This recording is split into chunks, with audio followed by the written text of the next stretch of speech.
तो आज हमारे सामने है दक्षिण भारत का एक काफी शक्तिशाली राजवंश रहा है राष्ट्रकूट। 8वीं से 10वीं सदी के बीच। हाँ बिल्कुल। करीब 200 साल।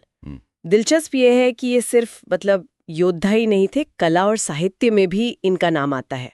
सही कहा। तो हमारे पास जो जानकारी है, चलिए उसको थोड़ा खंगालते हैं, देखते हैं क्या खास बातें निकलती हैं। हाँ तो देखिए, इनकी शुरुआत ही जो है वो काफी नाटकीय ढंग से हुई थी। अच्छा, कैसे? लगभग 753 ईस्वी के आसपास एक शासक थे दंती दुर्ग। उन्होंने उस समय की जो बड़ी ताकत थी बादामी के चालुक्य। हाँ, चालुक्य तो बड़े मशहूर थे। बिल्कुल। तो उनको हराकर इन्होंने राष्ट्रकूट वंश की नींव रखी और राजधानी बनाई मान्यखेता को। मान्यखेता, ये आज कहाँ पड़ता है? ये आज का जो कर्नाटक में मलखेड़ इलाका है वो है। अच्छा, तो एक जमी जमाई शक्ति को हटाकर ये सामने आए। दंती दुर्ग के बाद फिर कौन महत्वपूर्ण हुए? कृष्ण प्रथम का नाम सुनने में आता है। हाँ बिल्कुल। दंती दुर्ग के ठीक बाद कृष्ण प्रथम आए, लगभग 756 से 774 ईस्वी तक। और एलोरा का जिक्र भी उन्हीं के साथ जुड़ता है। जी हाँ। सबसे खास बात कृष्ण प्रथम के समय की यही है। एलोरा का जो विश्व प्रसिद्ध कैलाश मंदिर है, हाँ, कैलाश मंदिर, वो उन्होंने ही बनवाया। और कमाल की बात यह है कि ये पूरा मंदिर एक ही विशाल चट्टान को ऊपर से नीचे की तरफ तराश कर बनाया गया है। एक ही चट्टान से? हाँ। ये तो अद्भुत है। हाँ, उस जमाने की इंजीनियरिंग और कला का आप सोचिए क्या स्तर रहा होगा। शायद अपनी शक्ति प्रदर्शन का भी एक तरीका था ये। वाकई। अच्छा, इसके बाद तो फिर लगता है युद्ध वगैरह ज्यादा हुए होंगे। ध्रुव, धारवर्ष और गोविंद तृतीय, ये नाम थोड़े वैसे लगते हैं। हाँ, इनके बाद साम्राज्य विस्तार का दौर आया। ध्रुव धारवर्ष जो 780 से 793 ईस्वी तक रहे, उन्होंने उत्तर भारत की तरफ ध्यान दिया।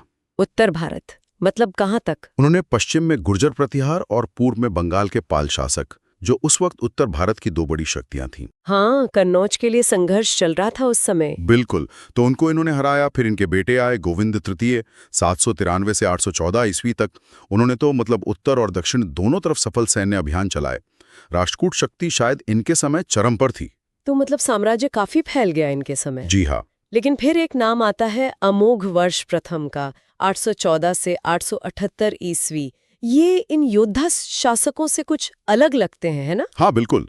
अमोघ वर्ष का शासनकाल बहुत लंबा रहा, करीब 64 साल।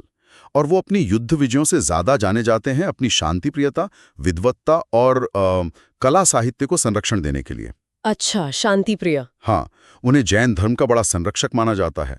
और सबसे बड़ी बात, कन्नड़ भाषा का जो पहला साहित्यिक ग्रंथ माना जाता है, कविराज मार्ग। कविराज मार्ग, हाँ सुना है। वो इन्हीं के समय की या इन्हीं की रचना मानी जाती है। तो ये दिखाता है कि शासक कितने अलग अलग तरह के हो सकते थे एक ही वंश में। यानी तलवार के साथ कलम भी खूब चली। हाँ, और इनका प्रशासन वगैरह कैसा था? इतने बड़े साम्राज्य को चलाते कैसे थे? संस्कृति का क्या माहौल था? देखिए, प्रशासन का ढांचा काफी व्यवस्थित था।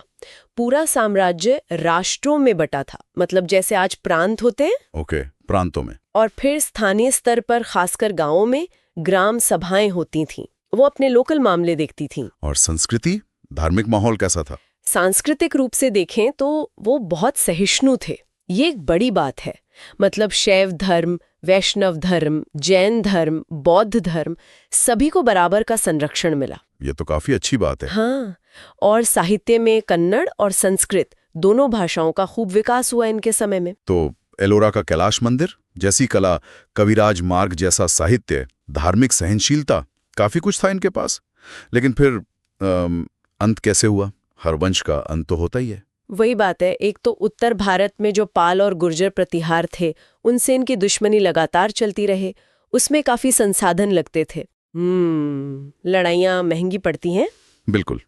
फिर 10वीं सदी आते आते वंश के अंदर ही आंतरिक संघर्ष बढ़ने लगे, गद्दी के लिए झगड़े वगैरह। अच्छा, अंदरूनी कलह। हाँ, और उसी समय दक्षिण में एक और पुरानी शक्ति, चालुक्य वंश की एक शाखा, कल्याणी के चालुक्य, वो फिर से ताकतवर होने लगे। ओह, यानी चालुक्यों का फिर से उदय हुआ। जी।